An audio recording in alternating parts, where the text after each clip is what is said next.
મેળામાં લોકો ધગધગતા અંગારા પર ચાલીને પૂરી કરે છે પોતાની માનતા।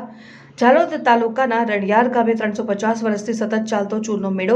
ઝાલોદ તાલુકાના રણિયાર ગામે ધૂળેટીના દિવસે ચૂલના મેળામાં અંગારા પર ચાલવાની અનોખી પરંપરા, જેને લોકો ચૂલના મેળો તરીકે ઓળખે છે।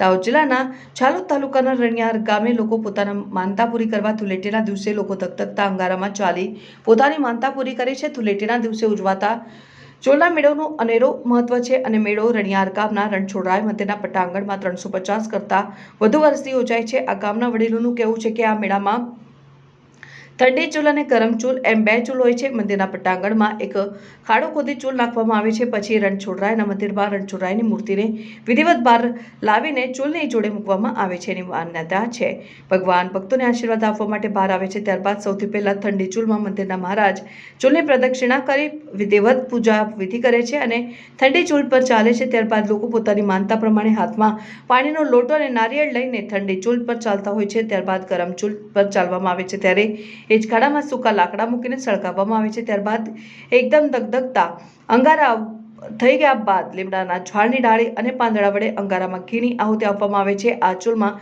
ચાલવા માટે મહારાજ બાજુમાં આવેલ તળાવમાં સ્નાન કરીને ભીના કપડે ચૂલની પ્રદક્ષિણા કરી ગરમ ચૂલમાં ચાલે છે। ત્યારબાદ લોકો પોતાની માનતા પૂરી કરવા લોકો ધગધગતા અંગારામાં ચાલતા હોય છે। આ ચૂલના મેળામાં ચાલતા લોકોને કોઈ પણ જાતની ઈજાઓ થતી નથી કે પગમાં છાલા પણ પડતા નથી, તેમ લોકોનું માનવું છે।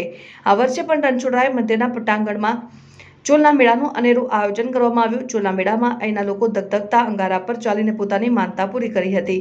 પરંપરા જોવા અને પોતાની માનતાઓ પૂર્ણ કરવા લોકો રાજસ્થાન, મધ્યપ્રદેશથી પણ અહીં આવી ધૂળેટીનો તહેવાર રણછોડરાયના સાનિધ્યમાં ઉજવતા હોય છે। ત્યારે દાહોદના આદિવાસીઓ વર્ષોથી તેમની સંસ્કૃતિ અને પરંપરાને સાચવી રાખી છે અને આદિવાસી સમાજનો સૌથી મોટો તહેવાર હોળીનો હોય છે।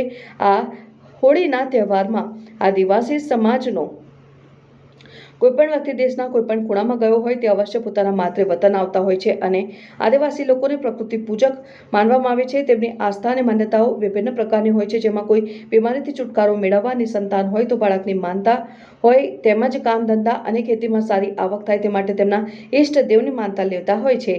એ માનતા બાધા પૂર્ણ થયા બાદ લોકો ચૂલના મેળામાં આવી પોતાની માનતા પૂર્ણ કરતા હોય છે।